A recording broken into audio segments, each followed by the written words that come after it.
ನಮಸ್ತೆ ಫ್ರೆಂಡ್ಸ್, ಇವತ್ತಿನ ದಿನ ರೆಸಿಪಿಯಲ್ಲಿ ನಾನಿಲ್ಲಿ ನಿಮಗೆ ಆಂಧ್ರ ಶೈಲಿಯ ಪೂರ್ಣಂ ಬೂರೆಲು ತೋರಿಸ್ತಾ ಇದ್ದೀನಿ. ಪ್ರಸಾದಂ ರೆಸಿಪಿಗೆ ತುಂಬ ಶ್ರೇಷ್ಠವಾದದ್ದಿದು. ತುಂಬ ಚೆನ್ನಾಗಿರುತ್ತೆ, ಹಾಗೇನೆ ತಿನ್ಲಿಕ್ಕೂ ಸಹ ಅಷ್ಟೇ ರುಚಿಯಾಗೂ ಇರುತ್ತೆ. ಹಾಗಿದ್ರೆ ತಡ ಬೇಡ, ಅದರ ತಯಾರಿ ವಿಧಾನ ಏನು, ಬೇಕಾಗಿರೋ ಇಂಗ್ರೀಡಿಯೆಂಟ್ಸ್ ಏನು ಎಲ್ಲ ಇವತ್ತಿನ ದಿನ ವಿಡಿಯೋದಲ್ಲಿ ನೋಡೋಣ. ಬನ್ನಿ, ಸ್ಟಾರ್ಟ್ ಮಾಡೋಣ. ಬನ್ನಿ ಅಡುಗೆ.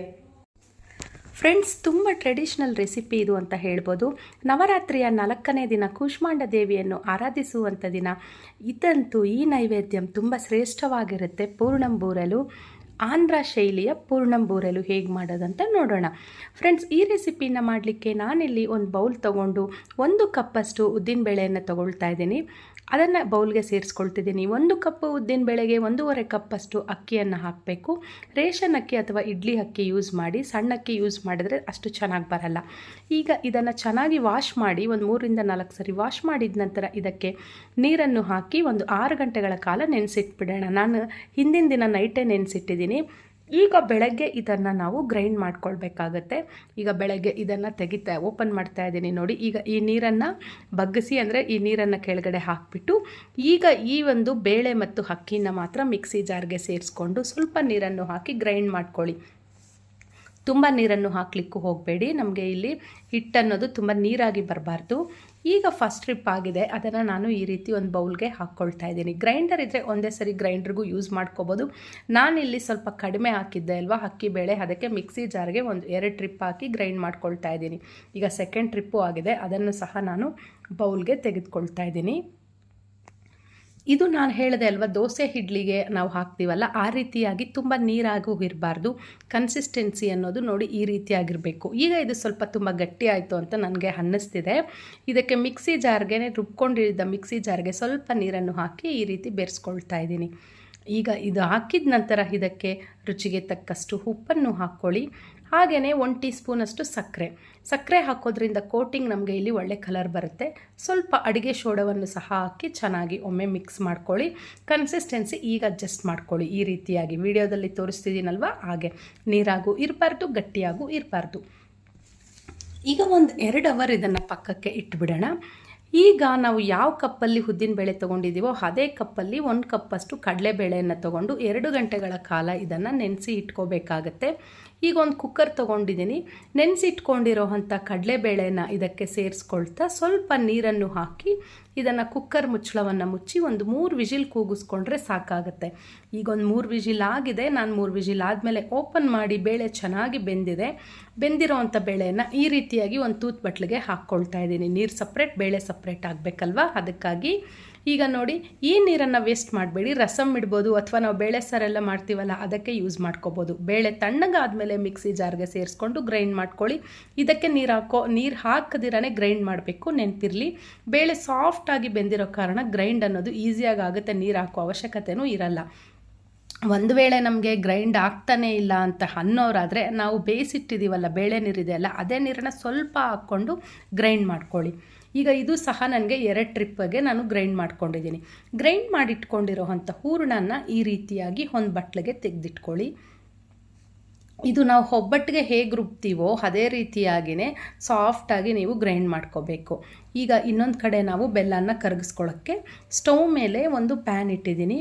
ಅದಕ್ಕೆ ಇಲ್ಲಿ 1 ಟೇಬಲ್ ಸ್ಪೂನಷ್ಟು ನೀರು ಹೆಚ್ಚಿಗೆ ಹಾಕೋವಂಥ ಅವಶ್ಯಕತೆ ಇಲ್ಲ, ನೆನಪಿರಲಿ. ಜಸ್ಟ್ 1 ಟೇಬಲ್ ಸ್ಪೂನ್ ನೀರು ಹಾಕಿ ಕಡಲೆಬೇಳೆ ಯಾವ ಕಪ್ಪಲ್ಲಿ ತೊಗೊಂಡಿದ್ದೀವೋ ಅದೇ ಕಪ್ಪಲ್ಲೇ 1 ಕಪ್ಪಷ್ಟು ಬೆಲ್ಲ, ಪುಡಿ ಮಾಡಿಟ್ಕೊಂಡಿರೋ ಅಂಥ ಬೆಲ್ಲವನ್ನು ಹಾಕ್ಕೊಂಡು ಚೆನ್ನಾಗಿ ಮಿಕ್ಸ್ ಮಾಡ್ಕೊಳ್ಳಿ. ಇಲ್ಲಿ ನಮಗೆ ಯಾವುದೇ ಪಾಕದ ಅವಶ್ಯಕತೆ ಇಲ್ಲ, ನಮಗೆ ಬೆಲ್ಲ ಅನ್ನೋದು ಚೆನ್ನಾಗಿ ಕರಗಿದ್ರೆ ಸಾಕು. ಈಗ ಬೆಲ್ಲ ಚೆನ್ನಾಗಿ ಕರಗಿದ ಮೇಲೆ ಈ ರೀತಿ ಬಬಲ್ಸ್ ಬರಲಿಕ್ಕೆ ಸ್ಟಾರ್ಟ್ ಆಗುತ್ತೆ ಅಲ್ವಾ. ಈ ಒಂದು ಹಂತದಲ್ಲಿ ನಾವು ಗ್ರೈಂಡ್ ಮಾಡಿಟ್ಕೊಂಡಿರೋ ಅಂಥ ಹೂರಣವನ್ನು ಇದಕ್ಕೆ ಸೇರಿಸ್ಕೊಳ್ಳೋಣ. ಹೂರಣ ಹಾಕಿದ ನಂತರ ಇದು ಸ್ವಲ್ಪ ನೀರು ಹಾಕಲಿಕ್ಕೆ ಶುರುವಾಗುತ್ತೆ. ಯಾರು ಗಾಬರಿ ಆಗೋ ಅವಶ್ಯಕತೆ ಇಲ್ಲ, ಯಾಕಂದರೆ ಇದು ನಮಗೆ ಕರೆಕ್ಟ್ ಕನ್ಸಿಸ್ಟೆನ್ಸಿ ಬರಲಿಕ್ಕೆ ಒಂದು 8 ರಿಂದ 10 ನಿಮಿಷಗಳ ಕಾಲ ಸಮಯ ಬೇಕಾಗುತ್ತೆ. ಹಾಗಾಗಿ ಈ ರೀತಿಯಾಗಿ ಚೆನ್ನಾಗಿ ಎಲ್ಲ ಕಲಿಸ್ಕೊಳ್ಳಿ. ಸ್ಟವ್ ಲೋ ಫ್ಲೇಮಲ್ಲಿ ಇಟ್ಕೊಂಡು ಬಿಡ್ದಿರ ಇದನ್ನು ಚೆನ್ನಾಗಿ ಕಲಿಸ್ತಾ ಇರಬೇಕು. ಇದನ್ನು ಕಲಿಸಿದ ನಂತರ ಇದು ಒಳ್ಳೆ ಕನ್ಸಿಸ್ಟೆನ್ಸಿ ಬರಲಿಕ್ಕೆ ಶುರುವಾಗುತ್ತೆ. ನೋಡಿ, ಈಗ ನಮಗೆ ಒಳ್ಳೆ ಹದಕ್ಕೆ ಬರ್ತಾ ಇದೆ ಅಲ್ವಾ? ಈ ರೀತಿ ಬಂದ ಮೇಲೆ ಈಗ ಇದಕ್ಕೆ ನಾವು ಏಲಕ್ಕಿ ಪುಡಿಯನ್ನು ಸಹ ಸೇರಿಸ್ಕೊಳ್ಳೋಣ. ನಾನು ಹೇಳಿದೆ ಅಲ್ಲ, ಸಮಯ ಒಂದು 8 ರಿಂದ 10 ನಿಮಿಷಗಳ ಕಾಲ ಬೇಕಾಗುತ್ತೆ ಅಂತ. ಈಗ ಇದಕ್ಕೆ ಏಲಕ್ಕಿ ಪುಡಿನ 1 ಟೀ ಸ್ಪೂನಷ್ಟು ಸೇರಿಸ್ಕೊಳ್ಳೋಣ. ಒಳ್ಳೆ ಪರಿಮಳ ಬರುತ್ತೆ. ಹಾಗೆ 1 ಟೇಬಲ್ ಸ್ಪೂನಷ್ಟು ತುಪ್ಪವನ್ನು ಸಹ ಈ ಒಂದು ಹಂತದಲ್ಲೇ ಹಾಕ್ಕೊಂಡು ಚೆನ್ನಾಗಿ ಮಿಕ್ಸ್ ಮಾಡ್ಕೊಳ್ಳೋಣ. ಈಗ ಇದು ಚೆನ್ನಾಗಿ ಮಿಕ್ಸ್ ಮಾಡಿಕೊಂಡು ಇದು ನಮಗೆ ಉಂಡೆಗೆ ಬರಲಿಕ್ಕೆ ಆಗುತ್ತಾ ಇಲ್ವಾ ಅಂತ ಒಂದ್ಸರಿ ಚೆಕ್ ಮಾಡ್ಕೊಳ್ಳಿ. ಅಂದರೆ ನಮಗೆ ನೋಡಿ ಬಿಸಿ ಇದೆ, ಆದರೂ ನಿಮಗೆ ನೋಡಿಸ್ಲಿಕ್ಕೆ ತೋರಿಸ್ತಾ ಇದ್ದೀನಿ. ಈ ರೀತಿ ಉಂಡೆ ಮಾಡಿದಾಗ ಕೈಗೆ ಒಂದು ಸ್ವಲ್ಪನೂ ಅಂಟ್ಕೊಳ್ದಿರ ಈ ರೀತಿ ಬಂದರೆ ನಮಗೆ ಇಲ್ಲಿ ಪರ್ಫೆಕ್ಟಾಗಿ ಸೆಟ್ ಆಗಿದೆ ಅಂತ ಅರ್ಥ. ಒಂದು ಕಡೆ ಎಣ್ಣೆ ಕಾಯಲಿಕ್ಕೆ ಇಡ್ತಾ ಇದ್ದೀನಿ. ಎಣ್ಣೆ ಕಾಯೋಷ್ಟರಲ್ಲಿ ಇಲ್ಲಿ ಹೂರಣನ ಉಂಡೆಗಳಾಗಿ ಮಾಡ್ಕೋಬೋದು ಅಂತ. ಇದು ಸ್ವಲ್ಪ ತಣ್ಣಗಾಗಿದೆ ಅಷ್ಟರಲ್ಲಿ. ಇದನ್ನು ಈ ರೀತಿಯಾಗಿ ಮೀಡಿಯಮ್ ಸೈಜಲ್ಲಿ ಉಂಡೆ ಮಾಡಿಕೊಂಡು ಪಕ್ಕಕ್ಕೆ ಇಟ್ಕೊಳ್ಳಿ.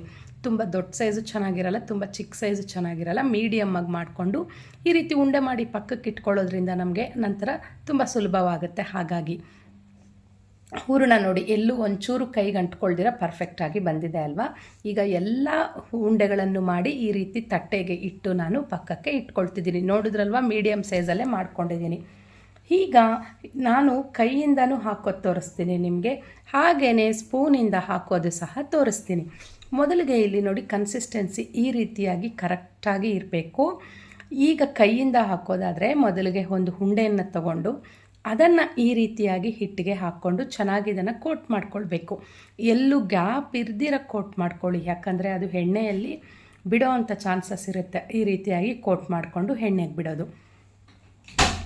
ಈಗ ಎರಡನೇದು ತೋರಿಸ್ತಿದ್ದೀನಿ, ಸ್ಪೂನ್ ಸಹಾಯದಿಂದ ಹೇಗೆ ಹಾಕೋದು ಅಂತಲೂ ತೋರಿಸ್ತಿದ್ದೀನಿ. ಸ್ಪೂನಲ್ಲಿ ಒಂದು ಉಂಡೆಯನ್ನು ತಗೊಂಡು ಅದನ್ನು ಈ ರೀತಿಯಾಗಿ ಹಿಟ್ಟು ಒಳಗಡೆ ಹಾಕಿ ಅದನ್ನು ಚೆನ್ನಾಗಿ ಕೋಟ್ ಮಾಡ್ಕೊಳ್ಳಿ.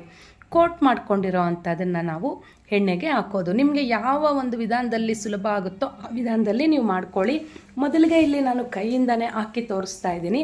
ಈ ರೀತಿಯಾಗಿ ಕೈಯಿಂದ ಒಂದೊಂದಾಗಿಯೇ ಹಾಕಿ, ಅಂದರೆ ಗ್ಯಾಪ್ ಇರಲಿ, ಪಕ್ಕ ಪಕ್ಕ ಹಾಕಿದ್ರೆ ಅಂಟ್ಕೊಳ್ಳುತ್ತೆ. ಹಾಗಾಗಿ ಈ ರೀತಿಯಾಗಿ ಹಾಕಿದ ನಂತರ ಎರಡೂ ಕಡೆ ಚೆನ್ನಾಗಿ ತಿರುಗಿಸ್ಕೊಳ್ತಾ ಒಳ್ಳೆ ಗೋಲ್ಡನ್ ಬ್ರೌನ್ ಕಲರ್ ಬರೋವರೆಗೂ ಇದನ್ನು ಚೆನ್ನಾಗಿ ಕುಕ್ ಮಾಡ್ಕೊಳ್ಳಿ. ಸ್ಟವ್ ಮೀಡಿಯಮ್ ಫ್ಲೇಮಲ್ಲಿ ಇಟ್ಕೊಂಡು ಅಡ್ಜಸ್ಟ್ ಮಾಡ್ಕೊಳ್ತಾ, ಲೋ ಟು ಮೀಡಿಯಮ್ಗೆ ಅಡ್ಜಸ್ಟ್ ಮಾಡ್ಕೊಳ್ತಾ ಇದನ್ನು ಕುಕ್ ಮಾಡ್ಕೊಳ್ಳಿ. ಯಾವುದೇ ಕಾರಣಕ್ಕೂ ಐ ಫ್ಲೇಮಲ್ಲಿ ಮಾಡಿಕೊಂಡ್ರೆ ಮೇಲೆ ಕಲರ್ ಚೇಂಜ್ ಆಗಿರುತ್ತೆ ಅಷ್ಟೇ. ಈಗ ನೋಡಿ, ಎರಡು ಒಳ್ಳೆ ಕಲರ್ ಬಂದಿದೆ. ಆ ಕಲರ್ ನೋಡಲಿಕ್ಕೆ ಒಳ್ಳೆ ಅಟ್ರಾಕ್ಟಿವ್ ಆಗಿರುತ್ತೆ, ಅಷ್ಟು ಚೆನ್ನಾಗಿರುತ್ತೆ ಇದು ಅಲ್ವಾ? ನೋಡಿ, ಎರಡೂ ಕಡೆ ಒಳ್ಳೆ ಕಲರ್ ಬಂದಿದೆ ಅಂತ ನಮಗೆ ಅನಿಸಿದ ಮೇಲೆ ಈಗ ಇದನ್ನು ಪಕ್ಕಕ್ಕೆ ತೆಗೆದಿಟ್ಕೊಳ್ಳೋಣ. ನೋಡಿ ಫ್ರೆಂಡ್ಸ್, ಈ ರೀತಿಯಾಗಿ ಒಳ್ಳೆ ಕಲರ್ ಬಂದಿರಬೇಕು ಎರಡೂ ಕಡೆನೂ. ಈಗ ಸೆಕೆಂಡ್ ಟ್ರಿಪ್ಪು ನಾನು ನಿಮಗೆ ಸ್ಪೂನಲ್ಲಿ ಹಾಕಿ ತೋರಿಸ್ತೀನಿ. ನೋಡಿ, ಮೊದಲು ನಾನು ಕೈಯಿಂದ ಹಾಕೋದು ತೋರಿಸ್ದೆ ಅಲ್ವಾ? ಈಗ ಇದನ್ನು ಪಕ್ಕಕ್ಕೆ ತಟ್ಟೆಗೆ ತೆಗೆದಿಟ್ಕೊಳ್ಳೋಣ.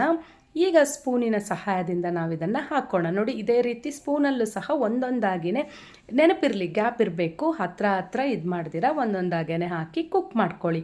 ಈಗ ಎರಡೂ ಕಡೆ ಒಳ್ಳೆ ಗೋಲ್ಡನ್ ಬ್ರೌನ್ ಕಲರ್ ಬಂದಮೇಲೆ ಇದನ್ನು ತೆಗೆದು ನಾವು ಪಕ್ಕಕ್ಕೆ ಇಟ್ಕೊಳ್ಳೋದು ಅಷ್ಟೇ. ನೋಡಿದ್ರಲ್ವ? ಒಂದು ವೇಳೆ ನಿಮಗೆ ಎಣ್ಣೆಯಲ್ಲಿ ಯಾವುದಾದ್ರೂ ಹೊಡಿಲಿಕ್ಕೆ ಸ್ಟಾರ್ಟ್ ಆಯಿತು ಅಂತ ಏನಾದರೂ ಅಂದ್ಕೊಂಡ್ರೆ ಅದನ್ನು ತೆಗೆದು ಪಕ್ಕಕ್ಕೆ ಇಟ್ಕೊಂಡ್ಬಿಡಿ, ಯಾಕಂದರೆ ಅದು ಎಣ್ಣೆಯೆಲ್ಲ ನಮಗೆ ಆಮೇಲೆ ಸ್ಪ್ರೆಡ್ ಆಗೋ ಚಾನ್ಸಸ್ ಇರುತ್ತೆ. ಹಾಗಾಗಿ ನೋಡಿ, ಈ ರೀತಿಯಾಗಿ ಕಲರ್ ಬರೋವರೆಗೂ ಚೆನ್ನಾಗಿ ಕುಕ್ ಮಾಡಿಕೊಂಡು ಪಕ್ಕಕ್ಕೆ ತೆಗೆದಿಟ್ಕೊಳ್ಳೋದು. ಈಗ ಇನ್ನು ಉಳಿದಿರೋ ಅಂಥದನ್ನು ಸಹ ಇದೇ ರೀತಿಯಾಗಿಯೇ ಮಾಡ್ಕೊಳ್ಳಿ. ನನಗೂ ಇಲ್ಲಿ ಒಂದು 3 ರಿಂದ 4 ಟ್ರಿಪ್ಪು ಇದನ್ನು ನಾನು ಮಾಡ್ಕೊಂಡಿದ್ದೀನಿ. ಈಗ 3ನೇ ಟ್ರಿಪ್ಪು ಸಹ ಹಾಕಿ ತೋರಿಸ್ತಾ ಇದ್ದೀನಿ. ನೋಡಿ, ನನಗೆ ಹೇಳಬೇಕಂದ್ರೆ ಕೈಯಿಂದನೇ ಅಭ್ಯಾಸ ತುಂಬ. ನಾನು ನಿಮಗೆ ತೋರಿಸ್ಲಿಕ್ಕೆ ಸ್ಪೂನಲ್ಲಿ ಹಾಕಿದ್ದೀನಿ, ನಾನು ಕೈಯಲ್ಲೇ ಈಸಿಯಾಗಿ ಮಾಡ್ಕೊಬಿಡ್ತೀನಿ ಈ ರೀತಿಯಾಗಿ.